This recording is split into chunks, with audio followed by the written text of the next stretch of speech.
Em, para hablar acerca de los aminoácidos, primero nosotros debemos reconocer su estructura y, bueno, básicamente qué es un aminoácido, ¿no? Además de sus propiedades. Sobre todo la estructura, ¿por qué? Porque la estructura nos va a servir de manera referencial para poder nosotros luego integrar los aminoácidos dentro del tema de proteínas. Entonces, comenzamos con la definición.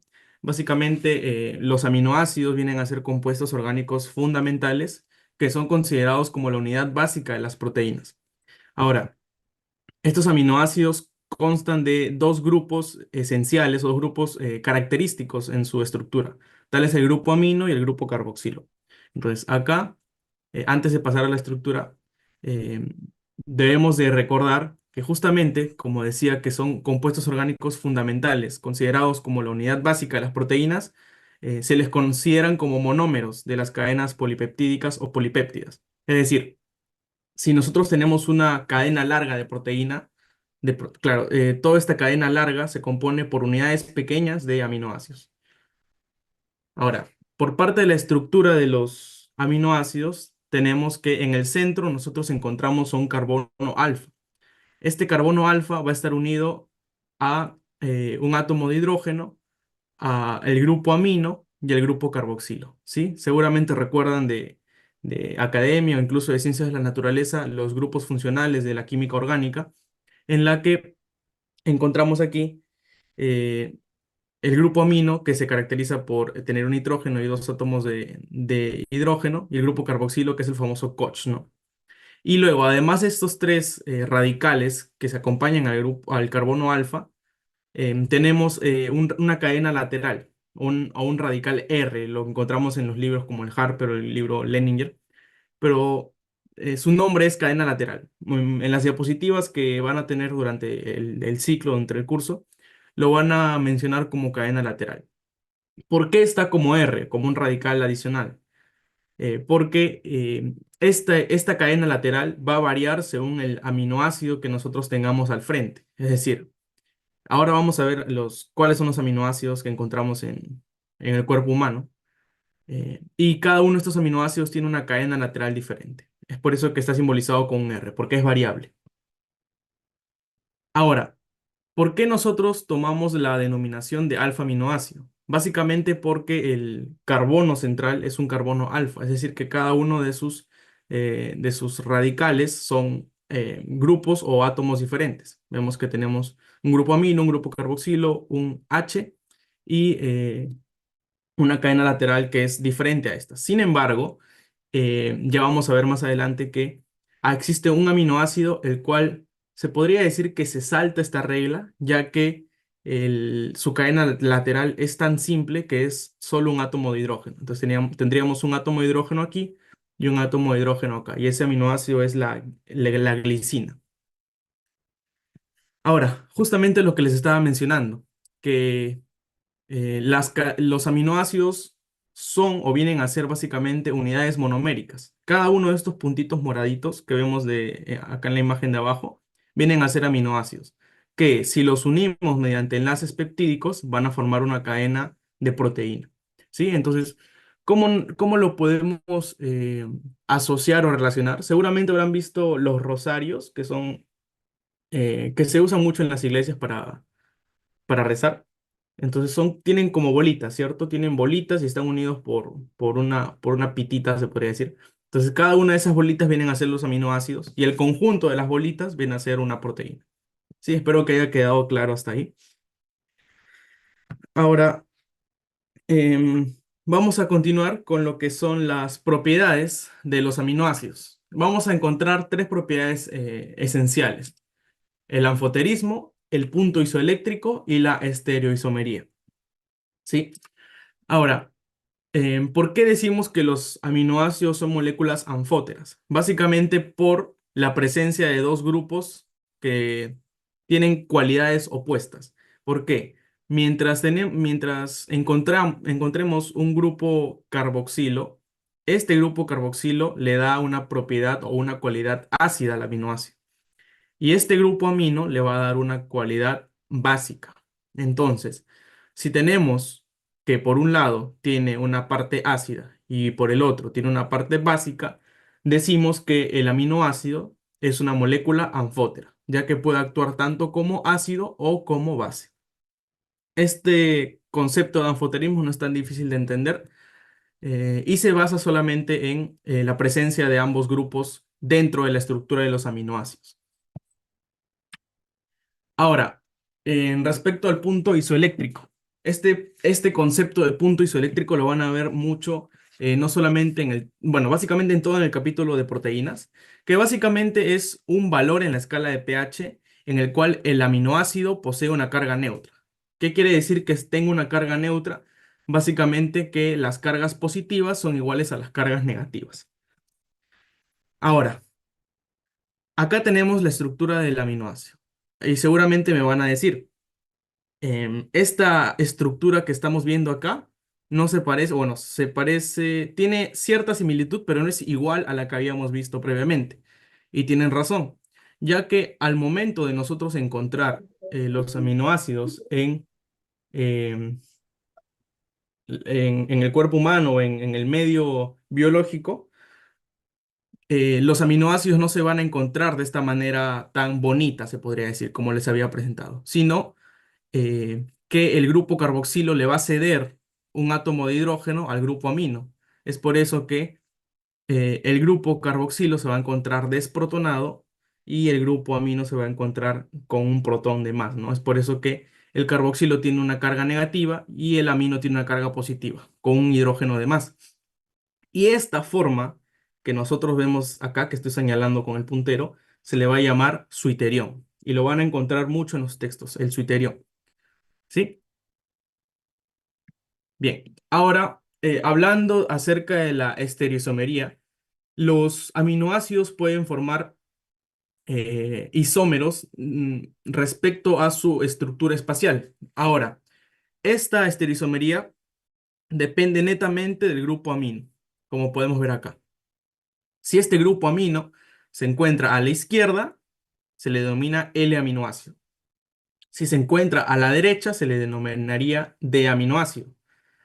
Ahora, en el medio biológico y los aminoácidos que forman proteínas dentro del cuerpo humano, dentro de la biología en sí, todos estos aminoácidos tienen la configuración L, es decir, que los aminoácidos, o bueno, el grupo amino, perdón, se encuentra en la parte izquierda de la estructura, ¿sí? Entonces, si nos pidieran el nombre completo de un aminoácido, sería L-alfa aminoácido.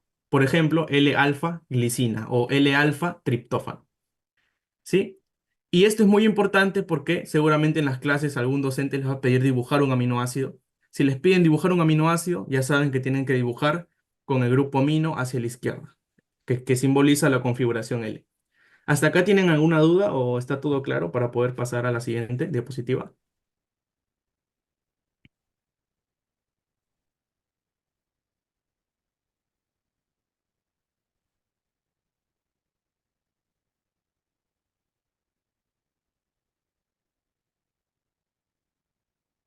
Ya, excelente. Entonces continuamos con la siguiente diapositiva. Bien, acá sí quisiera que me presten mucha atención porque la clasificación es un poquito engorrosa, ¿ya? Además, no existe una única clasificación, sino tenemos varias. ¿Sí? Justamente como lo decía, existen una gran cantidad de maneras para clasificar a los aminoácidos. Sin embargo, en el desarrollo del curso y según el texto de referencia que estoy usando, que es el libro Harper, las más usadas son la clasificación entre aminoácidos esenciales y no esenciales, eh, la clasificación según sus cadenas laterales y según su nivel de hidrofobia. Sin embargo, el nivel de hidrofobia no es tan usado. O sea, de estas tres son las más conocidas, pero la que es menos usada es según el nivel de hidrofobia. ¿Sí? Las más conocidas son según sean aminoácidos esenciales y no esenciales y según sus cadenas laterales. Entonces, comenzaremos con los aminoácidos esenciales y no esenciales. Acá tenemos una tablita en la que nosotros encontramos la clasificación Ahora, dentro de la clasificación, los esenciales van a ser 9 y los no esenciales van a ser 11. Acá tenemos que unos datos a considerar. ¿Sí? Ahora, ¿qué quiere decir aminoácidos esenciales y qué son los aminoácidos no esenciales? Los aminoácidos esenciales, son los que nosotros o los humanos obtenemos mediante la dieta, es decir, mediante el consumo de proteínas, ¿sí? Y los no esenciales son aquellos que el cuerpo humano sintetiza, es decir, que comamos o no comamos proteínas, el cuerpo humano siempre va a sintetizar estos aminoácidos, ¿sí?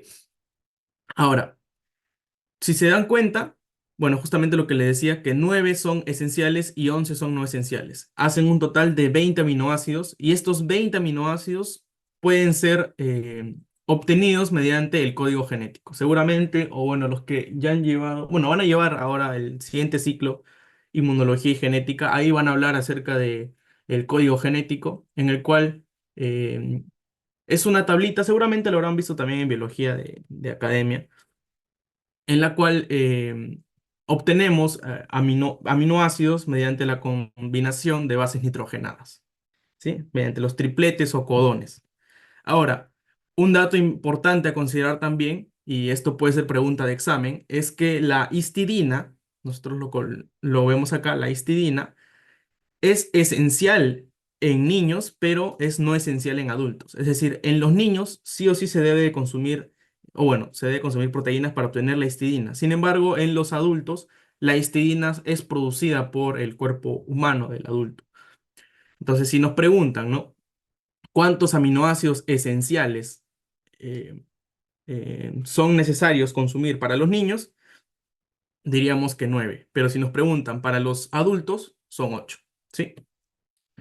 Ahora, ¿cómo nosotros recordamos esta clasificación? Quizás alguno tenga otra manera de recordarlo, quizás por como se dice, por recordar a los aminoácidos esenciales. Sin embargo, mi manera es un poquito extraña, pero espero les sirva, ya que yo me baso en los aminoácidos no esenciales para recordarlo. Y si se dan cuenta, lo he ordenado de tal manera que se puede recordar, ¿cierto? Ven las iniciales, una misma letra, acá letras parecidas y bueno, letras las que sobran, ¿no? Entonces, ¿cómo lo vamos a recordar? Para los aminoácidos esenciales van a recordar esta mnemotecnia. Alasparg, CGGG, PST. Y ahora seguramente preguntarán, ¿cómo recuerdo esto? Van a recordar, o seguramente habrán visto las pilas que son triple A. Voy a hacer zoom acá. Ahí. Seguramente habrán visto las pilas triple A. Entonces, sí, acuérdense de las pilas triple A. AAA, se acuerdan de Alasparg. Alanina, aspartato, arginina. ¿Y por qué está al cuadrado? Porque tenemos también a la asparagina. Entonces es alanina, aspartato, asparagina, arginina. Luego tenemos el CGGG. ¿Se acuerdan de las risas que es como como es el GGG? Una risa, hay una risa, ¿no? Que escriben así GGG por chat. Ya pues, GGG. Es la cisteína, glicina, glutamina, glutamato. Y luego el PST, que es como un psst, cuando dices algo susurrando al oído, que es la prolina, serina y tirosina. ¿Sí? Alaspar, CGGG, PST. Esto les va a servir para recordar los aminoácidos no esenciales. Y obviamente los que quedan, los que no están en esta regla, son los aminoácidos esenciales. Bien, ahora según su cadena lateral, nosotros podemos clasificarlos dentro de esta tabla un poquito monstruosa, ¿no? Tenemos a los alifáticos, aromáticos, hidroxilados, azufrados, que tienen grupos ácidos y que tienen grupos básicos, ¿sí? Datos a considerar también.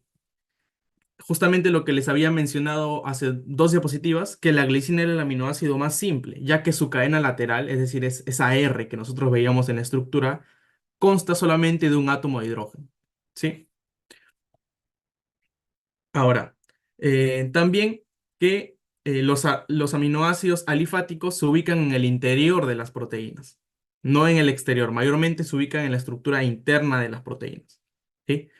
Además, que los aminoácidos aromáticos de este grupo, los aromáticos, todos estos aromáticos son hidrógenos. Además, y esto sí tienen que recordarlo para siempre, que la metionina inicia la síntesis de proteínas. Siempre, cuando se sinteticen las proteínas, la metionina siempre va primero. Ahora, ¿cómo recordamos a esta clasificación según su cadena lateral? Van a recordar este párrafo, esta frase que dice, Gabil fue a tirar basura y trapear el piso. Estuvo con Mónica y compraron aspirina de 500 miligramos. Luego tomaron el vuelo a Argentina y ahí se encontraron con Lisandro Martínez, un hecho histórico. Ahora, si se dan cuenta, cada uno de bueno, de estas letras en mayúscula, está en mayúscula, en negrita y con colores diferentes. ¿Por qué tienen colores diferentes? Porque según cada color están agrupados en cierta clasificación. Por ejemplo, los de rojo son los alifáticos. Tenemos a la glicina, alanina, valina, isoleucina y leucina. Luego, los de naranja son los aromáticos. Fenilalanina, tirosina, triptófano y prolina. Hidroxilados, serina y treonina. Azufrados, cisteína y metionina. Con grupos ácidos, aspartato o ácido aspartico y asparagina, y glutamato y glutamina. Y los grupos básicos, arginina, lisina e histidina. Ahora, de estos, los que deben de recordar sí o sí, o sea, lo ideal sería que recuerden todos, ¿está bien? Pero si es que en caso se llegan a olvidar, los que no se pueden olvidar son los azufrados, que son la cisteína y la metionina, los alifáticos, que son la glicina, alanina, valina, leucina e isoleucina, ¿sí? Estos dos de aquí, los azufrados y los alifáticos, son los que mayormente les van a preguntar, si es que les preguntan clasificación. Bien, continuamos. ¿Hasta acá tienen alguna duda? O si no, para continuar.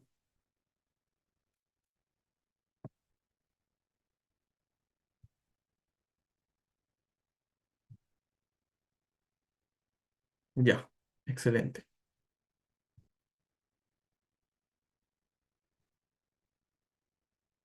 Ya. Entonces, espero que hayan comprendido el tema eh, de aminoácidos. Vamos a continuar ahora con el tema de enzimas. Y aquí las enzimas creo que es el tema más importante de proteínas. ¿Por qué? Porque vamos a encontrar en enzimas en todo el capítulo de bioquímica y básicamente en todos los procesos fisiológicos y procesos que ocurren en el cuerpo humano.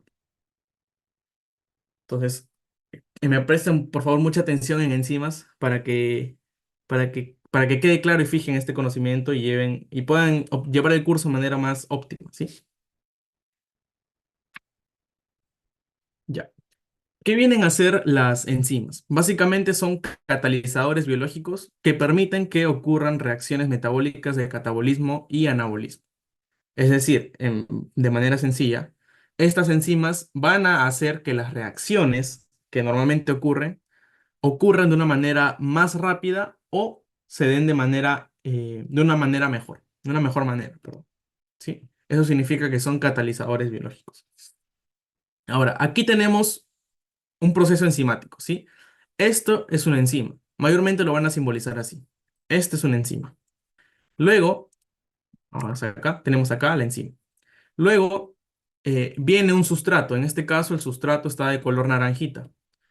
Este va a ser el complejo enzima-sustrato. Y una vez la enzima actúa sobre este sustrato, tenemos que se forman los productos. Entonces, el sustrato viene en busca de la enzima, se ocurre toda la reacción y luego se forman los productos, que en este caso vemos de color celeste y amarillo.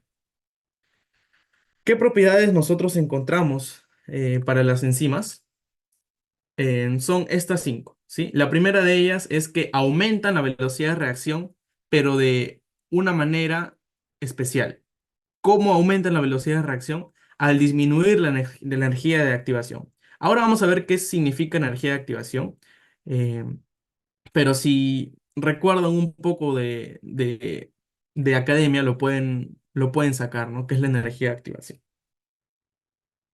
Luego, Las enzimas no se alteran ni se consumen durante la reacción. Esto es muy importante, ya que lo único que va a cambiar básicamente es la concentración del sustrato y la concentración del producto. O sea, la enzima lo único que hace es agotar el sustrato para producir productos.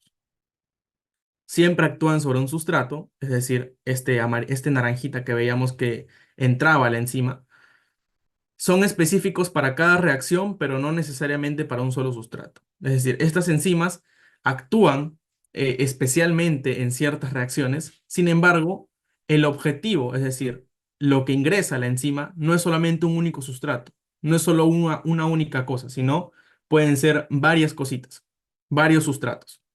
Y obviamente van a dar diferentes productos y están sujetos a mecanismos de regulación. Los mecanismos de regulación lo vamos a ver también más adelante, ya al finalizar casi la ponencia. Entonces, acá tenemos un cuadrito que explica básicamente lo que quería explicar de la energía de activación. Sí, vamos a hacer un poco de zoom y acá tenemos, miren, esto viene a ser energía de los reactantes, energía de los productos. ¿Sí? Acá nuevamente, energía de reactantes, energía de los productos. ¿Qué diferencias tenemos acá? Si se dan cuenta, en la imagen de la izquierda, en el cuadrito de la izquierda, la energía de los reactantes es mayor a la energía de los productos. Es decir, que al momento que se da toda la reacción, los reactantes están perdiendo energía. Entonces estamos hablando de una reacción exergónica porque está liberando energía. Caso contrario sucede en el lado derecho, en el cual la energía de los reactantes es menor que la energía de los productos. Entonces, al momento de darse la reacción, los reactantes están ganando energía. Entonces es una reacción endergónica porque ingresa energía. Ahora, lo que les estaba mencionando de la energía de activación.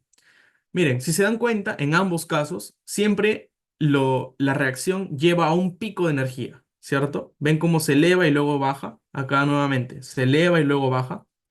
Este pico en el que estamos viendo los gráficos, este pico se llama energía del complejo activado. Sí, bueno, este pico es el complejo activado, que tiene una energía mayor. Esa energía se llama energía del complejo activado. Y ahora, la energía que los reactantes necesitan para llegar al complejo activado, esta energía se denomina energía de activación, ¿sí? En este caso, la energía de activación sería desde acá, desde los reactantes hasta el pico, energía de activación. ¿Qué es lo que hacen las enzimas? Disminuyen esta energía de activación, o sea, básicamente hacen que el monte sea un poquito más bajo. Al hacer que el monte sea más bajo, los reactantes necesitan menos energía y por eso la reacción ocurre de manera más rápida.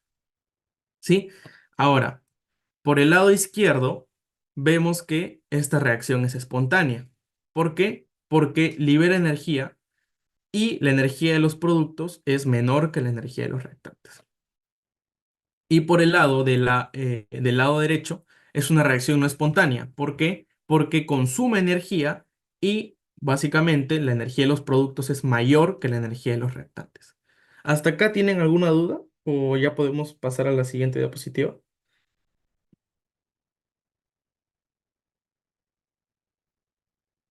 Ya, excelente, Jonathan. Continuamos con generalidades. Ahora, vamos a ver a los componentes de una enzima. Habíamos dicho que esta era nuestra enzima, ¿no? Usualmente lo simbolizábamos de esa manera, una enzima. Esta enzima solita, así si la encontramos solita, se va a llamar apoenzima. ¿Sí? Apoenzima. Ahora, no siempre se requiere a la enzima solita para que pueda ocurrir la reacción. A veces a esta enzima tiene que llegar otra cosita, como un enchufe, para poder hacer que la enzima sea funcional de manera óptima. Ese enchufe, esta cosita, es lo que nosotros llamamos cofactor. Y la suma de la apoenzima más el cofactor es lo que denominamos como holoenzima. ¿Sí? Espero que quede claro. La enzima solita a secas, o propiamente dicha, se llama apoenzima. El enchufe que hace que se active esta enzima se le llama cofactor. Y el conjunto se llama holoenzima. Ahora, este cofactor puede ser de dos maneras. ¿Sí? Este cofactor puede ser de dos maneras. Puede ser una coenzima o puede ser un grupo prostético, ¿sí? Se divide de dos maneras. ¿Cuál es la diferencia entre coenzima y grupo prostético? Básicamente, la forma del enlace. Porque las coenzimas se unen a la apoenzima mediante un enlace no covalente. Y el grupo prostético se une a la apoenzima mediante un enlace covalente. Ejemplos de cada uno.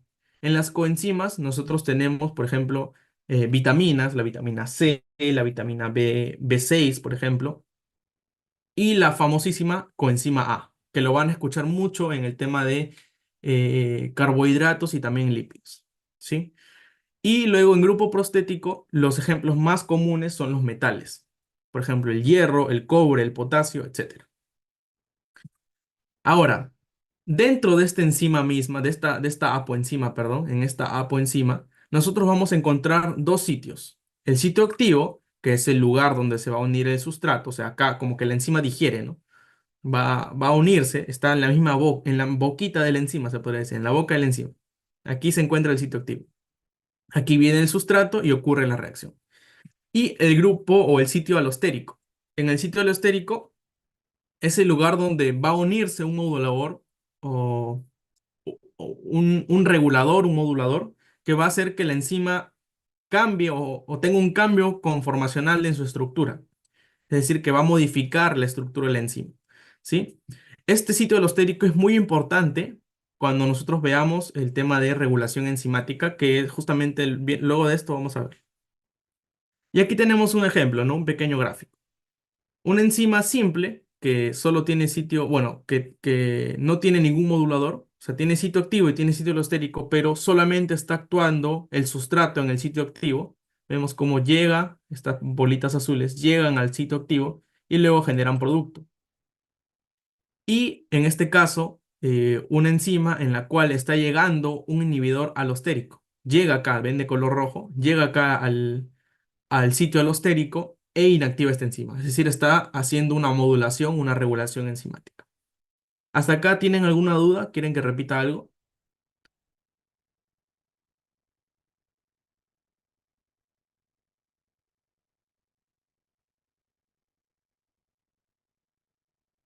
¿O todo está claro? Me pueden escribir por el chat.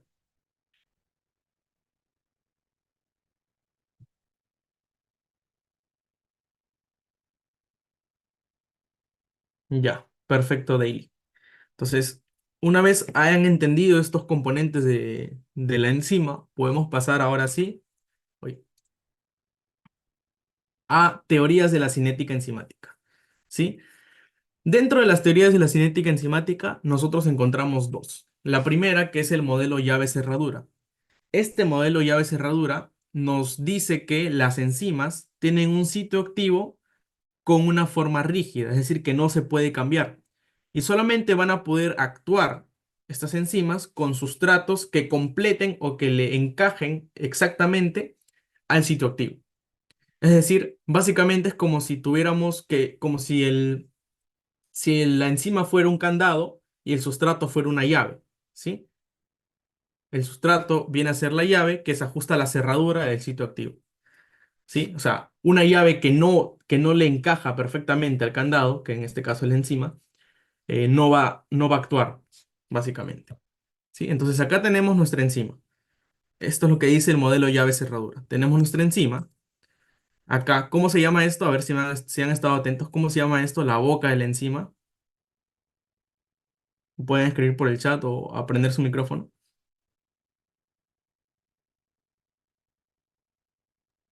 Sitio activo. Sitio activo, ajá, muy bien. Perfecto, sitio activo. Acá es donde va a actuar el sustrato. Tenemos la enzima y tenemos un sustrato, sí, que en este caso es una forma romboidal. Según el modelo llave-cerradura, lo que dice es que el sustrato encaja perfectamente. No existe otro sustrato que se acople a esta enzima. Encaja perfectamente. Lo podemos ver acá. Y se forma el complejo enzima-sustrato. ¿Sí? Vemos cómo el sustrato ha encajado de manera perfecta. Ahora, hay que tener un poquito de precaución con este modelo llave cerradura. ¿Por qué? Porque es muy antiguo. y al ser muy antiguo no aplica a todas las enzimas que se han descubierto hasta la actualidad. Recordemos que la bioquímica es una ciencia que se viene actualizando de manera constante y eh, se descubren cada vez más enzimas que permiten la catálisis, o mejor dicho, la formación de las reacciones metabólicas, ¿sí? Entonces, al ser muy antiguo, no aplica a todas las enzimas que se han descubierto hasta la actualidad. Quizás aplica para las enzimas antiguas o que se han descubierto de manera muy, con una antigüedad muy larga. Sin embargo, las más recientes no. Entonces es por eso que se ha planteado otro modelo, que es el modelo del ajuste inducido, ¿sí? Ahora, ¿qué nos dice este modelo del ajuste inducido? Nos dice básicamente que el sitio activo posee una forma flexible y no es rígido como lo decía el modelo de llave cerradura. Además, que tanto las formas de la enzima, el sitio activo y el sustrato se ajustan para maximizar el ajuste, para que esté más hermético. ¿Y esto qué permite? Que tenga un mayor rango de especificidad en el sustrato, ¿sí? Ahora, para que ustedes lo recuerden, es como si nosotros tuviéramos una mano y un guante. De hecho, algunos lo llaman como el modelo del guante o algo así, ¿sí? O sea, imaginen que tienen un guante. Un guante tiene una forma, pero no está tan, o sea, si ustedes se lo ponen en la mano, si fuera rígido, si fuera de metal el guante, obviamente no calzaría de manera correcta en su mano. Pero como el guante es de látex, ustedes se lo colocan y ¡pum! Ajusta de manera correcta en su mano, ¿cierto? A eso es lo que quiero llegar. Entonces, acá tenemos una enzima y vemos cómo tiene una forma peculiar. ¿Cómo se llama esta partecita? A ver de nuevo, si me han prestado atención.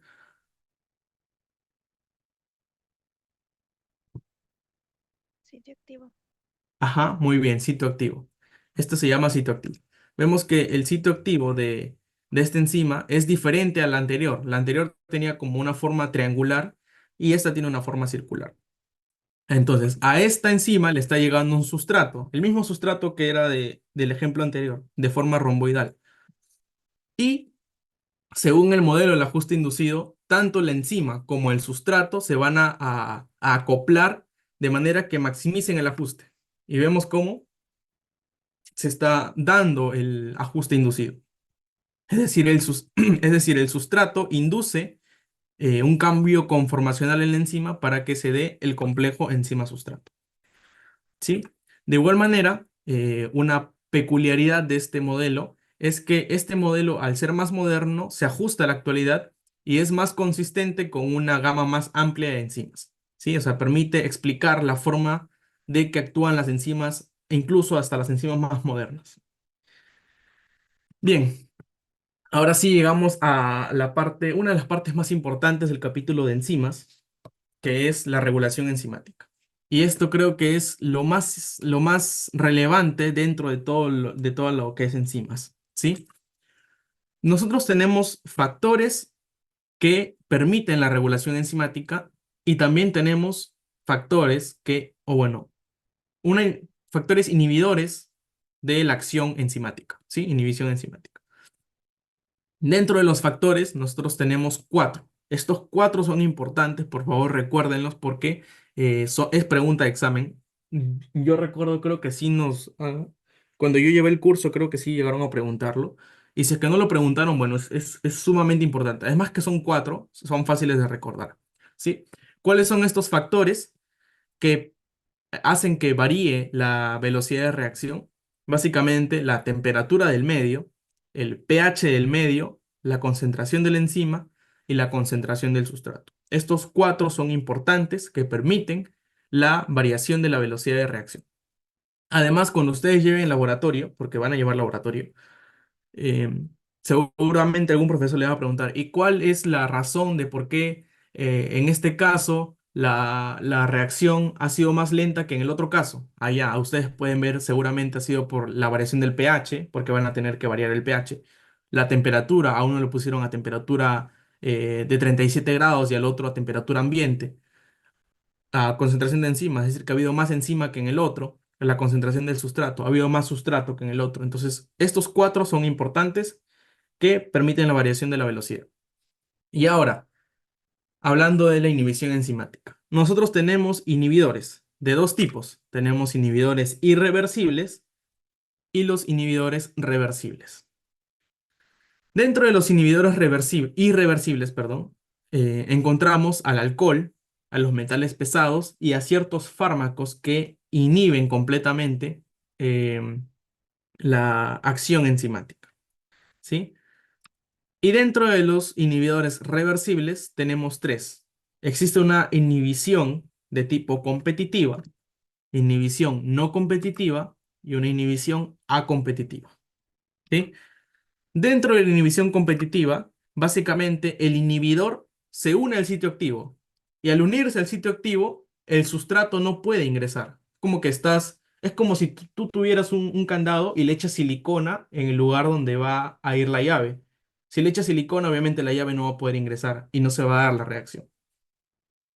La inhibición no competitiva, que es que el inhibidor no se une en el sitio activo, pero se une en un lugar diferente. Por ejemplo, en un sitio alostérico.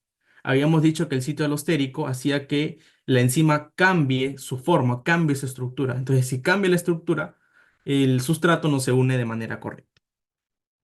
Y la inhibición acompetitiva es similar a la no competitiva. ¿Por qué? Porque se une en un lugar diferente al sitio activo, por ejemplo, el sitio alostérico, pero esta no se forma desde el inicio, sino se forma una vez se ha unido el sustrato. ¿Sí? Ahora vamos a ver imágenes que nos van a permitir comprender esto de manera mejor.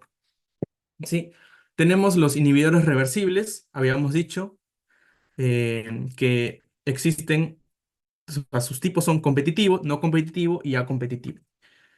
El ejemplo del competitivo, habíamos dicho que el inhibidor se une al sitio activo, ¿ya? Ahora, en estos tres ejemplos, el verde, présteme atención por favor, el verde es el sustrato y el rojo es el inhibidor. Vemos cómo el rojo, que es el inhibidor, está uniéndose al sitio activo y no permite que el sustrato se una a este sitio y no se puede dar la reacción. Entonces, al inhibir al sitio activo, este inhibidor compite con el sustrato. La inhibición no competitiva. Habíamos dicho que el inhibidor no se une al sitio activo, sino se une en otro lugar. En este caso, el sitio alostérico. Se está uniendo el sitio alostérico y a pesar de que el sustrato se una al sitio activo de la enzima, no va a ocurrir la reacción porque el inhibidor ya está actuando desde el inicio incluso. Y la inhibición acompetitiva. ¿Se acuerdan que les había dicho que era similar a la no competitiva? Pero, a diferencia de esta, el A competitivo se une una vez se ha formado el complejo enzima-sustrato. Es decir, el sustrato viene, se une la enzima, y una vez se ha unido, se ha conformado el complejo enzima-sustrato, el inhibidor viene y ¡pa! Actúa e inhibe que se forme la reacción. ¿Sí? Vemos la diferencia entre estos dos, ¿no? Como el no competitivo actúa desde el inicio y el A competitivo actúa una vez se forma el complejo enzima-sustrato. Y ahora, por último, los inhibidores irreversibles, que les había dicho que era el alcohol, los metales pesados y ciertos fármacos, ¿qué es lo que hacen? ¿Por qué son irreversibles? Porque reaccionan de manera covalente con una parte de la enzima, es decir, con una parte específica de un aminoácido de la enzima. ¿Y esto qué hace? Que se forme un complejo inactivado de manera permanente. Entonces, si se une este fármaco, si se une el alcohol, si se une este metal pesado con una parte de la enzima, la inactiva de manera permanente y es por eso que se les llama sustratos suicidas. ¿Hasta acá tienen alguna duda? ¿Quieren que repita algo?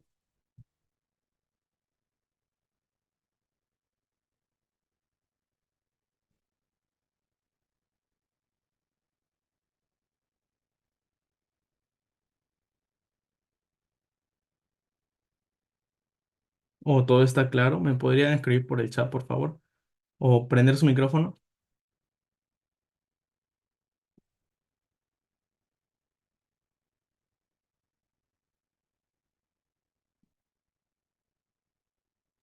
Todo claro. Ya, perfecto. Bien, chicos, espero que esta esta clase haya sido provechosa para todos ustedes. Hemos tratado de correr un poquito porque son dos temas, ¿no? O sea, aminoácidos y enzimas y son temas un poquito densos. Y a manera introductoria creo que esto les va a servir, ¿no? Para que lleven de manera correcta el curso. ¿Sí? Entonces, bueno, esto ha sido todo acerca de el capítulo de proteínas y bueno, muchas gracias a todos por su atención.